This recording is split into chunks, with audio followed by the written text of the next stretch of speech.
देख रहे हैं न्यूज़ 18 बिहार झारखंड और मैं हूं आपके साथ लक्ष्मी। बक्सर से एक बड़ी खबर मिल रही है। सीएम नीतीश कुमार ने एक इशारा कर दिया है। विधानसभा चुनाव को लेकर इशारा किया है। बक्सर के राजपूत सीट से लेकर दरअसल ये इशारा है कार्यकर्ता संवाद में सीएम की अपील, संतोष निराला के लिए वोट की अपील की है। और इसके बाद क्या संतोष निराला जेडीयू के उम्मीदवार होंगे, ये सवाल उठ रहे हैं, क्योंकि जिस तरीके से सीएम नीतीश ने इशारा किया है, वोट की अपील की है, उससे यही लग रहा है। सीएम नीतीश ने एक बड़ा इशारा कर दिया है। कार्यकर्ता संवाद के दौरान संतोष निराला के लिए वोट की अपील मुख्यमंत्री नीतीश कुमार ने कर दिया है। तो इस वक्त की एक बड़ी खबर, देखिए चुनावी साल है और ऐसे में हर एक इशारा काउंट हो रहा है। और यहाँ पर आज बक्सर में है मुख्यमंत्री नीतीश कुमार और यहाँ पर संवाद कार्यक्रम के दौरान बक्सर के राजपुर सीट को लेकर के सीएम नीतीश ने इशारा किया है। कार्यकर्ता संवाद में सीएम ने अपील की है संतोष निराला के लिए, वोट की अपील करते हुए सीएम नीतीश कुमार दिखाई दिए। और इसके बाद सवाल यही कि क्या जेडीयू उम्मीदवार संतोष निराला होंगे। ज्यादा जानकारी के लिए न्यूज़ 18 संवाददाता पुष्पराज हमारे साथ जुड़ रहे हैं। पुष्पराज, सीएम नीतीश का ये इशारा किस ओर इशारा कर रहा है? सीएम आज बक्सर जिले के राजपुर प्रखंड में आए थे और उन्होंने यहाँ पर एनडीए कार्यकर्ता सम्मेलन बुलाया था, जहाँ एनडीए के तमाम जो घटक दल के जो कार्यकर्ता हैं वो पहुंचे हुए थे। और मुख्यमंत्री नीतीश कुमार जो विधानसभा क्षेत्र में आए थे, राजपुर विधानसभा क्षेत्र से, वहां पर पूर्व मंत्री संतोष निराला 2 बार वहां से विधायक रह चुके हैं। और वो संतोष निराला पिछले विधानसभा चुनाव जो हुआ था उसमें वो उनको हार का सामना करना पड़ा था। लेकिन इस बार मुख्यमंत्री ने खुले मंच से संतोष निराला जो पूर्व मंत्री रहे हैं, परिवहन मंत्री के नाम की घोषणा खुले मंच से की है मुख्यमंत्री नीतीश कुमार ने। और लोगों से वोट भी मांगा है उन्हें जीत दिलाने के लिए। उन्होंने खुले मंच से साफ तौर पर सभी कार्यकर्ताओं से कहा है कि आप लोग इन्हें जिताएंगे ना। तो और तमाम जो कार्यकर्ता थे, तमाम कार्यकर्ताओं ने हाथ ऊपर करके कहा कि बिल्कुल नीतीश कुमार मुख्यमंत्री जी ने जब घोषणा की है तो तमाम कार्यकर्ता इन्हें जीत दिलाएंगे। तो आज कहा जा सकता है खुले मंच से मुख्यमंत्री ने राजपुर विधानसभा क्षेत्र से अपने पार्टी के लिए संतोष निराला को कैंडिडेट आज बना दिया, घोषणा कर दीजिए। देखिए पुष्पराज, अभी हालांकि देखिए सीटों पर चर्चा नहीं हुई है, आधिकारिक तौर पर कुछ कहा भी नहीं गया है, तो ऐसे में क्या एक बार फिर से जेडीयू यहां पर एक बड़ा दांव लगा सकती है संतोष निराला पर? निश्चित तौर पर, क्योंकि जिस तरह से अचानक मुख्यमंत्री नीतीश कुमार ने संतोष निराला के नाम की घोषणा की, तो जो एनडीए के जो घटक दल जो साथ हैं उनके जो कार्यकर्ता थे उन लोगों ने भी काफी आश्चर्य व्यक्त किया। लेकिन हालांकि मुख्यमंत्री ने खुले मंच से घोषणा कर दी कि ये मेरे यहाँ विधानसभा क्षेत्र राजपुर के ये हमारे कैंडिडेट होंगे। तो जो कार्यकर्ता मौजूद थे उन्होंने हामी तो भर दी है। अब देखने वाली बात होगी कि मुख्यमंत्री की जो ये घोषणा है, अब आने वाले समय में संतोष निराला के जो समर्थक वहां पहुंचे हुए थे उन्होंने भी जयकारा लगाया। तो ये सभी तस्वीरें अचानक सामने आई। बिल्कुल तो पुष्पराज, अब देखना होगा कि आगे क्या आधिकारिक तौर पर बयान आएगा। फिलहाल क्या कहना है नीतीश कुमार का, वो सुनवा देते हैं आपको बयान। होने वाला है तो हम आपसे आग्रह करेंगे कि करने वाले हम ही लोग हैं, आपस में मिल करके जो काम कर रहे हैं। तो अब चुनाव कुछ ही दिन में होने वाला है, तब ध्यान दीजिएगा। एक जो थे मंत्री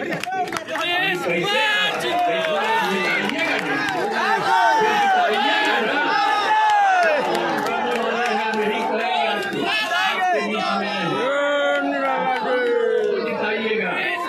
और यहाँ पर सम्राट चौधरी जिंदाबाद। सम्राट चौधरी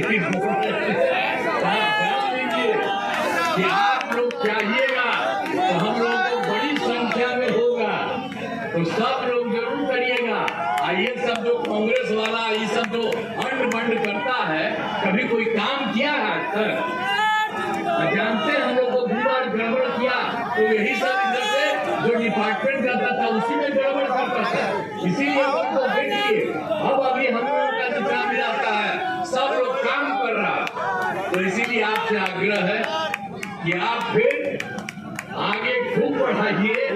और उससे तो देखिए 20 साल से पहले क्या था बिहार का, हम सब जगह बढ़ा है।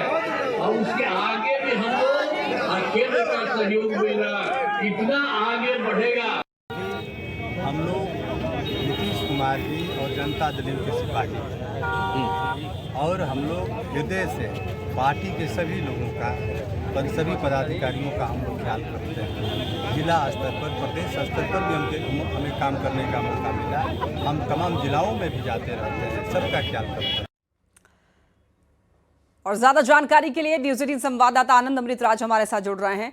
आनंद, बक्सर के राजपुर से मंच से नीतीश कुमार का संतोष निराला के लिए वोट की अपील करना क्या इस ओर इशारा करता है कि नाम पर मुहर लग गई है संतोष निराला के? देखिए लक्ष्मी, एक साथ कई इशारे मिल रहे हैं। नीतीश कुमार के इस बयान के बाद इसके कई अर्थ निकाले जा सकते हैं। सबसे पहली बात कि जेडीयू ने शायद अधिकांश जगहों पर जहां पे वो लड़ने वाली है और उसका मतलब उसने अपनी लिस्ट तैयार कर लिया है। दूसरी महत्वपूर्ण बात है कि जेडीयू ने अपने उम्मीदवारों को भी लगभग तय कर लिया है कई सीटों पर, जिसका इशारा नीतीश कुमार के इस बयान से लगाया सकता है। जब संतोष निराला को लेकर उन्होंने लोगों से कहा कि इन्हें जिताना है, जाहिर तौर पर ये पहले ऐसे उम्मीदवार हैं आधिकारिक तौर पर जिनके बारे में सार्वजनिक तौर पर बिहार के मुख्यमंत्री नीतीश कुमार ने, जो जेडीयू के सबसे बड़े नेता और एनडीए के, उन्हीं के अगुवाई में एनडीए चुनावी मैदान में जाने वाला है। अगर नीतीश कुमार किसी उम्मीदवार को लेकर इस तरह का बयान देते हैं तो इसका मतलब साफ है कि अंदर खाने बीजेपी और जेडीयू का ट्यूनिंग बहुत अच्छा से सेट हो चुका है। दूसरी महत्वपूर्ण बात कि जेडीयू ने अपने उम्मीदवारों को लगभग तय करना शुरू कर दिया है, जिसका इशारा नीतीश कुमार ने आज राजपुर सीट, जहां से संतोष निराला के बारे में उन्होंने जिक्र किया जनता के बीच में। संतोष निराला एक बिहार जेडीयू के एक बड़े दलित चेहरे के तौर पर जाने जाते हैं, बिहार सरकार में पूर्व मंत्री भी रह चुके हैं। उनकी उम्मीदवारी को जिस तरीके से आज नीतीश कुमार ने रखा, उसे साफ साफ लग रहा है कि जेडीयू ने तैयारी अपनी लगभग शुरू कर दी है और लगभग पूरी भी कर ली है, जिसका इशारा आज नीतीश कुमार के इस बयान से लगाया सकता है। दूसरी महत्वपूर्ण बात कि एनडीए में भी सीट बंटवारे पर चर्चा नहीं हुई है।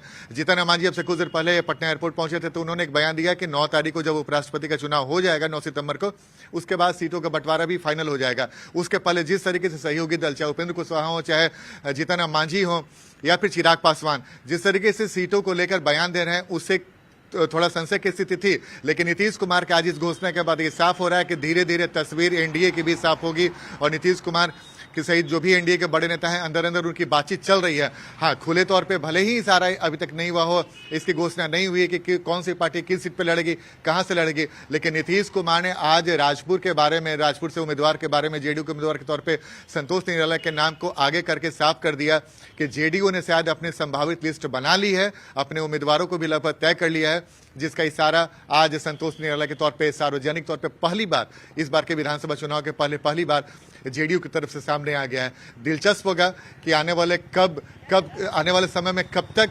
जेडीयू की तरफ से या फिर एनडीए की तरफ से उम्मीदवारों की घोषणा की जाएगी, लिस्ट जारी किया जाएगा, उसके पहले कौन सी पार्टी कितने सीटों पे लड़ेगी, तमाम तरह की जानकारियां होंगी जिस पर सियासी निगाहें टिकी हुई। लेकिन फिलहाल नीतीश कुमार का आज का ये बयान दिलचस्प हो गया है इस मायने में भी कि बिहार में एनडीए के जो भी घटक दल हैं उनमें विधिवत रूप से एक भी ऐसी बैठक नहीं हुई। हाँ, बीजेपी के नेताओं के वोटिंग की अपील करना मंच से, ये तो, और फिलहाल संतोष निराला का राजनीतिक सफर कैसा रहा है आनंद, एक बार वो भी दर्शकों को बताइए। देखिए, संतोष निराला, जैसे कि मैंने आपको बताया कि संतोष निराला राजपुर से विधायक भी रह चुके हैं और बिहार सरकार के मंत्री भी रह चुके हैं। तो जाहिर सी बात है, जब बिहार सरकार के मंत्री हैं, बिहार में जैसे कि मैंने आपको बताया कि जेडीयू के दलित चेहरे के तौर पे अच्छी पहचान उन्हें उनके बारे में बताई जाती है और फिलहाल इस वक्त आयोग में भी हैं। तो जिस तौर पर संतोष निराला के बारे में, जैसे कि मैंने आपको बताया कि बिहार में दलित चेहरे के तौर पर जेडीयू के पास कुछ ही चेहरे हैं, जिसमें संतोष निराला जो शाहपुर और बक्सर वाले पूरे इलाके हैं वहाँ पे दलित चेहरे के तौर पर, जेडीयू के चेहरे के तौर पर जाने जाते हैं। तो उनके बारे में नीतीश कुमार, यानी कि उनकी अहमियत नीतीश कुमार के नजर में क्या है, आप इसी से समझ सकते हैं कि पहले ऐसे उम्मीदवार, जैसे मैं बार बार बताने की कोशिश कर रहा हूं कि पहले ऐसे उम्मीदवार के तौर पे उनके नाम की घोषणा नीतीश कुमार ने न सिर्फ की बल्कि जनता से जिताने की अपील भी कर दी है। यानी कि संतोष निराला की अहमियत भी जेडीयू में अच्छी खासी हो गई है, चूंकि अब जब भी चर्चा होगी बिहार में सीट बंटवारे को लेकर या फिर सीटों की घोषणा होगी, उसमें सबसे पहला नाम अगर कोई आएगा तो संतोष निराला ही रहेंगे, ये साफ हो गया। लेकिन पिछले बार वो विधानसभा चुनाव राजपुर से हार चुके थे, इस बार फिर से उन्हीं को पार्टी टिकट देगी, ये भी तस्वीर साफ हो गई। तो संतोष निराला का एक बड़ा कद है, जेडीयू में दलित चेहरे के तौर पर जाने जाते हैं। लेकिन दिलचस्प ये है कि बिहार में एनडीए में आज के बाद हलचल और तेज हो जाएगी और सीट बंटवारे को लेकर चर्चा का बाजार भी गर्म होने वाला है। भले ही मांझी ने कहा कि 9 तारीख के बाद उपराष्ट्रपति के चुनाव के बाद इसकी घोषणा की जाएगी और बैठकें होगी, लेकिन उसके पहले जिस तरीके से सहयोगी दलों ने दबाव बनाना शुरू कर दिया है, लेकिन आज नीतीश कुमार ने घोषणा करके और भी इसमें इस पूरी बातों को दिलचस्प कर दिया है। तो दिलचस्प होगा देखना कि आने वाले दूसरे घटक दल है उनका रिएक्शन इस नीतीश कुमार की घोषणा नीतीश के कुमार बाद का क्या कुछ ये होता है। बयान जो है वो ईश्वर तो इस तरफ इशारा तो कर रहा है कि हाँ जेडीयू में लगभग चीजें फाइनल है, तभी वो बोल रहे हैं मंच से। लेकिन अभी घटक दल में चीजें क्लियर तो नहीं है। गठबंधन की बात करें तो क्या ये जो ऐलान किया गया नीतीश कुमार के द्वारा, गठबंधन में कहीं इसका प्रभाव देखने को मिल सकता है? क्या इससे कुछ इफेक्ट पड़ेगा, प्रभावित होगा? यानी कि देखिए बहुत दिलचस्प है। बिल्कुल, देखिए लक्ष्मी, आपका सवाल बहुत दिलचस्प है। आप इसको ऐसे समझिए, उपेंद्र कुशवाहा उनका एक सर्टेन पॉकेट है जहां पे वो विधानसभा के चुनाव लड़ सकते हैं, उनकी पार्टी के उम्मीदवार लड़ सकते हैं। चिराग पासवान की पार्टी भी पूरे पैन बिहार में नहीं है, उनका भी क्षेत्र बटा हुआ है कि भाई कहां कहां से चिराग पासवान की पार्टी भी उम्मीदवार उतार सकती है। और जीतन राम मांझी के साथ भी कुछ ऐसा ही है। जेडीयू एक ऐसी पार्टी है जो पूरे बिहार में, बीजेपी ऐसी पार्टी है जो पूरे बिहार में अपने उम्मीदवार उतारती है।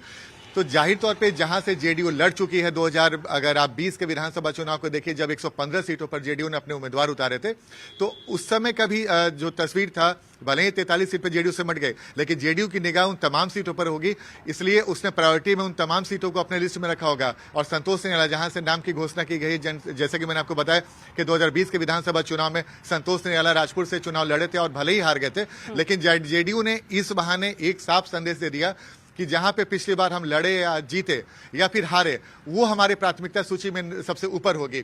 इसलिए मैं आपको बता रहा हूं कि सिर्फ एक राजपुर से आज संतोष निराला के नाम की घोषणा भर नहीं है, बल्कि जेडीयू ने साफ साफ इशारा कर दिया है कि जहां पे 2020 में विधानसभा ये चुनाव इशारा लड़े थे, नीतीश कुमार ने जो किया है वो अब सियासी हलचल और ज्यादा बढ़ा दिया है, क्योंकि अब फाइनल मुहर इसको माना जाएगा। बहुत धन्यवाद आपका तमाम जानकारियों के लिए आनंद।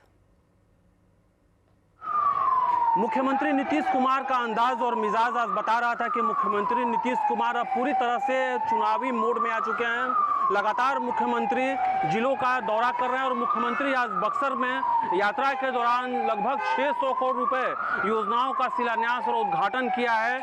मुख्यमंत्री ने तमाम शिलापट का उद्घाटन किया और ये आप देख सकते हैं कि बक्सर के विकास की ये सभी शिलापट हैं जो आने वाले कुछ सालों में ये जब धरातल पर उतरेंगे तो पूरे बक्सर का विकास होगा।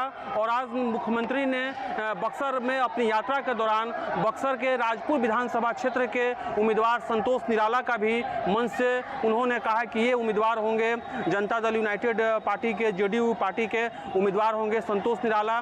तो कुल मिलाकर के कहा जा सकता है कि मुख्यमंत्री पूरी तरह से चुनावी मोड में आ चुके हैं और जिस तरह से वो जिले में दौरा कर रहे हैं और लगातार जो योजनाएं हैं उसका उद्घाटन और शिलान्यास कर रहे हैं, तो कहीं ना कहीं कहा जा सकता है कि मुख्यमंत्री इस आगामी विधानसभा चुनाव की तैयारी को लेकर के अपने कार्यकर्ताओं को एकजुट कर रहे हैं। और आज इसी कार्यक्रम के दौरान एनडीए का कार्यकर्ता जनसंवाद कार्यक्रम भी हुआ जहां मुख्यमंत्री ने अपने कार्यकर्ताओं के साथ बातचीत की और सभा को संबोधित किया। पुष्पराज, न्यूज़ 18, राजपुर, बक्सर।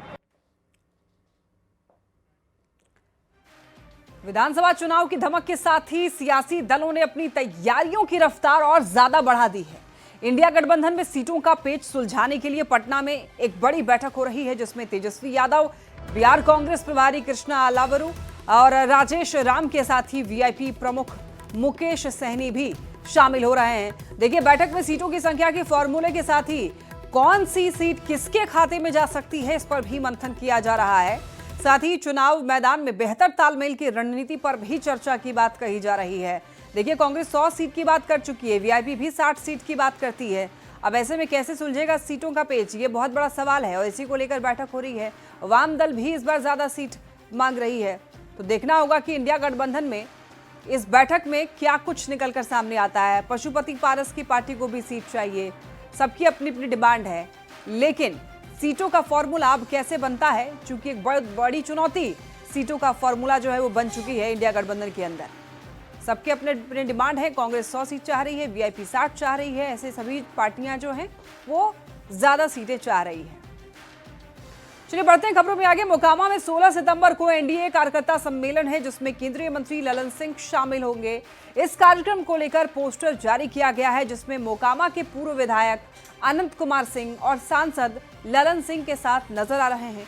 पोस्टर में लिखा गया है कि जनता मालिक है, सादर आमंत्रित। इस पोस्टर के सामने आने के बाद अब ये कयास लगाए जा रहे हैं कि इस बार के विधानसभा चुनाव में जेडीयू छोटे सरकार के नाम से प्रसिद्ध बाहुबली नेता अनंत सिंह को अपना उम्मीदवार बना सकती है।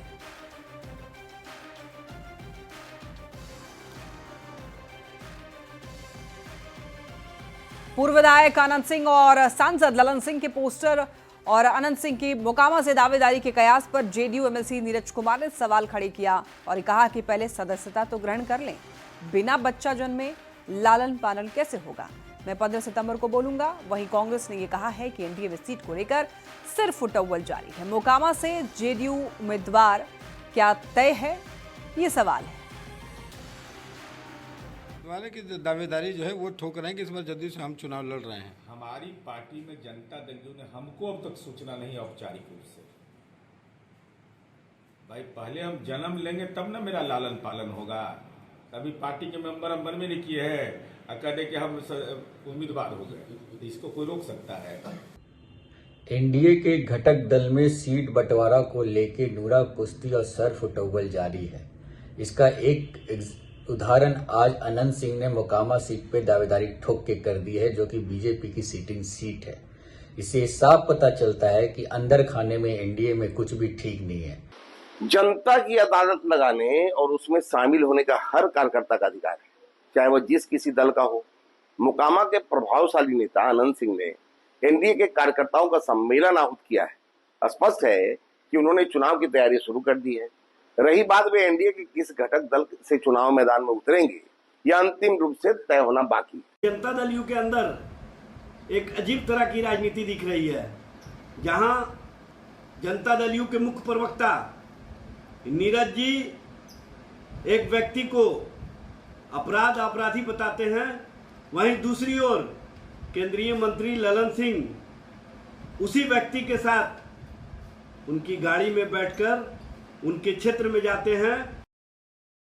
पीएम मोदी की मां को गाली देने वाले बयान पर बीजेपी सांसद रवि किशन ने कड़ा प्रहार किया है। उन्होंने कहा है कि पीएम को गाली दिलवाने वाले लोगों को बिहार की जनता माफ नहीं करेगी और आने वाले चुनाव में विपक्ष के लोगों को हार के जरिए इसका जवाब मिल जाएगा।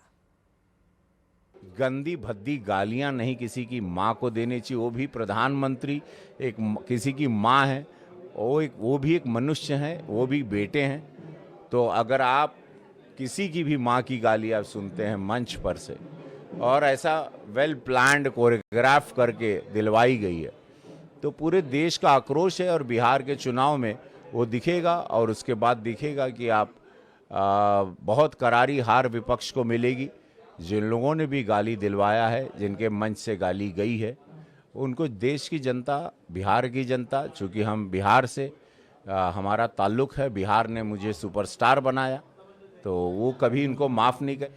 जेडीयू के मुख्य प्रवक्ता नीरज कुमार ने तेजस्वी यादव पर बड़ा हमला बोला है। उन्होंने अंग्रेजी में तेजस्वी यादव के नाम को डिकोड किया है। नीरज कुमार ने सोशल मीडिया एक्स पर तेजस्वी के नाम का मतलब बताया है, जिसमें तेजस्वी में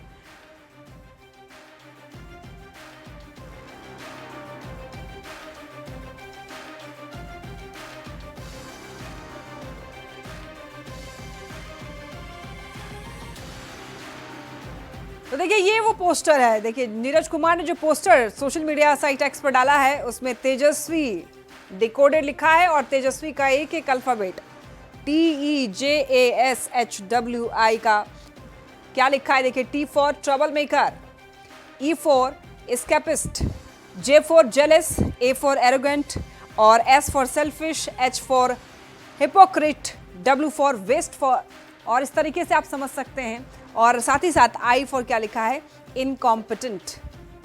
और इसके बाद देखिए आरजेडी ने भी इसको बनाया है।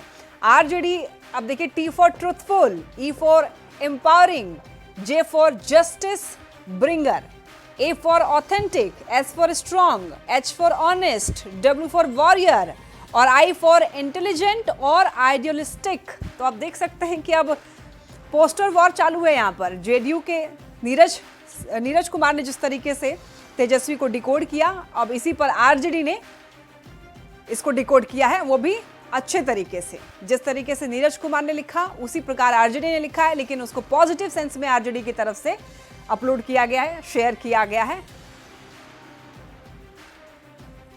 टी से ट्रबल मेकर, ई से एस्केपिस्ट, जे से जेलस, ए से एरोगेंट, एस से सेल्फिश, एस से हाइपोक्रेटिक, डब्ल्यू से वेस्टफुल, आई से इनकम्पिटेंट।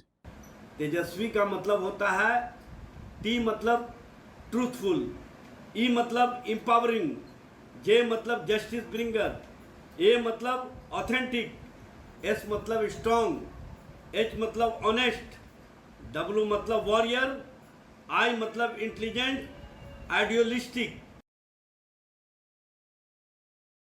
चलिए बढ़ते हैं खबरों में आगे। बिहार में अगले महीने कभी भी चुनाव का ऐलान हो सकता है और इसके पहले सभी पार्टियां चुनाव की तैयारी में जी जान से जुटी हुई है। वोटरों को रिझाने के लिए एक से बढ़कर एक वादे किए जा रहे हैं और इसी कड़ी में कांग्रेस ने सरकार बनने पर माई बहन मान योजना का वादा किया है, जिसके तहत हर महीने महिलाओं को 2500 रुपए दिया जाएगा और ये सब कुछ चुनाव और सरकार बनने के बाद की बात है। लेकिन कांग्रेस ने चुनाव के पहले ही इस योजना को लेकर फॉर्म भरवाना शुरू कर दिया है। कांग्रेस ने इसको लेकर बाकायदा एक फोन नंबर भी जारी किया है। टीवी स्क्रीन पर आप देखिए ये फोन नंबर और इस नंबर पर मिस्ड कॉल मारने के लिए कहा गया है। योजना का लाभ उठाने के लिए उस नंबर पर मिस्ड कॉल की अपील की जा रही है, जबकि बिहार में अभी एनडीए की सरकार है और ऐसी कोई योजना भी नहीं है, यानी चुनावी वादे के आधार पर इस तरह से कोई फॉर्म नहीं भरवाया जा सकता है। लिहाजा इस पर बड़ा सियासी बवाल खड़ा हो गया है।